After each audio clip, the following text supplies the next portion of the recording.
अस्सलामु अलैकुम वरहमतुल्लाह। कैसे हैं जी मोअज़्ज़ज़ सामीन, उम्मीद है जी तमाम लोग खैर वाफियत के साथ होंगे। मोटी बकरी या पतली बकरी, इन कैटेगरीज़ को समझने के लिए सबसे पहले हमें जो ज़रूरी चीज़ें हैं वो ये हैं कि हम ये समझ लें कि जो मोटापे हैं वो कितनी किस्म के होते हैं, या जानवर का कौन सा हिस्सा जो है वो मोटा होगा तो हमारे लिए फ़ायदेमंद होगा, और बाकी जो मोटापा है वो हमारे लिए नुकसान का बायस बन सकता है। तो इनमें जो सबसे पहली चीज़ अमूमी तौर पे आपने देखा होगा कि बाद जानवर जो हैं वो हड्डी जानवरों की मजबूत होती है। ऊपर से जानवर पतले होते हैं लेकिन उनकी हड्डियां मजबूत होती हैं। आपने अमूमन एक लफ्ज़ सुना होगा कि डबल हड्डी का जानवर, या फलां जानवर के जो पैर हैं वो कट्टे की तरह मजबूत है। तो उसका मतलब ये होता है कि वो जानवर अपने जेनेटिकली अपने माँ बाप से उसको जो ये विरासत मिली है, ये 70 से 80% तक जानवर वही मोटे होते हैं हड्डियों के हिसाब से।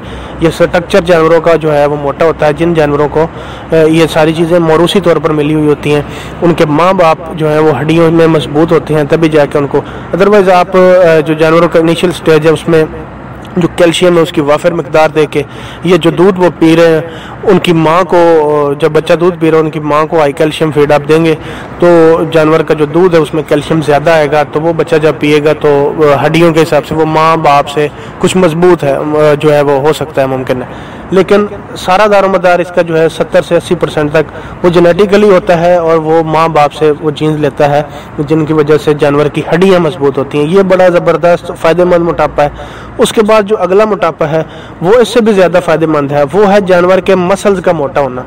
जानवर के जितने भी बॉडी में टिश्यूज़ हैं, जितने भी मसल्स हैं, वो जितने मजबूत होंगे जानवर की जो है ये बेसिकली लाइफ बढ़ाते हैं। ये जो मसल्स का मजबूत होना है ये जानवर की ज़िंदगी को बढ़ा देते हैं। तो उस हवाले से जो आप याद रखें कि जितने भी हम ये हाई प्रोटीन चीज़ें खिलाते हैं ये जानवर के जो है मसल्स को मजबूत करती हैं, लेकिन सिर्फ इनको खिलाने से अगर मसल मजबूत हो जाए तो ये गलत फहमी है।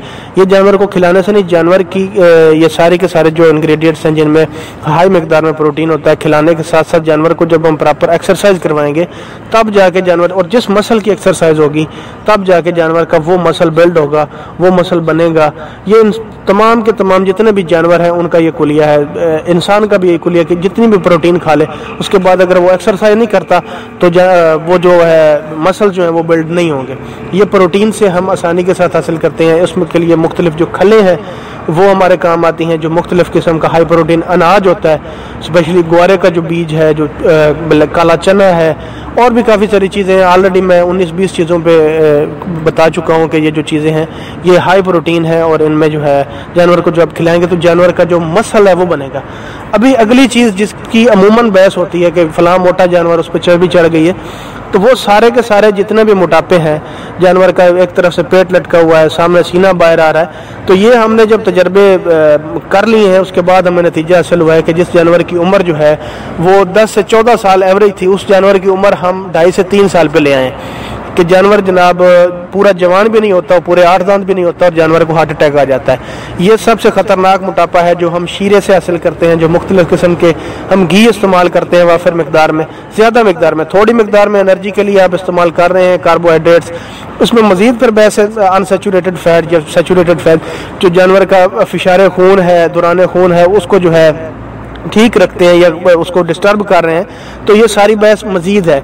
लेकिन ये जितने भी शीरे हम ज़्यादा वाफिर मिकदार में इस्तेमाल करते हैं सिर्फ गोली बनाने की लालच में, उसका बेहतर तरीका यही है कि आप अगर एक मन खुराक है आपकी तो उसमें 2 से 3 kg शीरा जो है वो आप डालें, इससे ज़्यादा ना डालें। लेकिन 2-3 kg से काम चलना नहीं है। आपका जो वंडा है वो गोली की शक्ल में बनना नहीं है।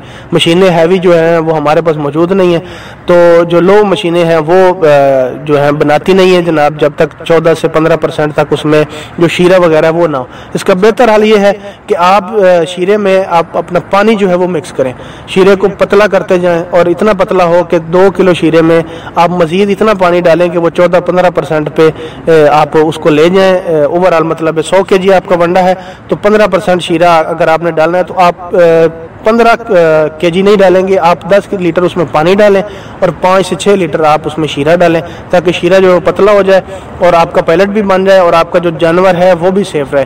और आप उसमें अगर मजीद आप ऐड करना चाहें, कोई ऑयल वगैरह डालना चाहते हैं या आप डालडा घी डालना चाहते हैं तो वो भी उसी हिसाब से आप काम ज़्यादा करते जाएँ, लेकिन इससे ज़्यादा आप ना डालें, वरना आप जानवरों की ज़िंदगी जो है वो कम कर देते हैं। हम अपनी नाकामियाँ जो है अक्सर लोगों से शेयर नहीं करते, और अगर शेयर करते भी हैं वो दबे दबे अल्फाज में करते हैं। बड़ा नुकसान है ज़्यादा शीरे इस्तेमाल करने का, जानवर को जल्दी इतना मोटा करने का। मोटे तो जानवर हो जाते हैं, लेकिन अमूमी ये अगर तजर्बे आपने करने भी हैं तो आप अपने कुर्बानी के जानवरों पे करें।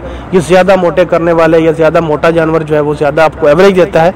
जानवर का बेहतरीन बॉडी स्कोर हो वो 3 से 3.5 kg 3 बॉडी स्कोर हो उसका, या 3.5 बॉडी स्कोर हो, इससे ज़्यादा ना हो। ये आपके लिए फ़ायदा मंद है और जानवर इसी पे आपको हाई एवरेज जो है वो देगा। जज़ाकल्लाह।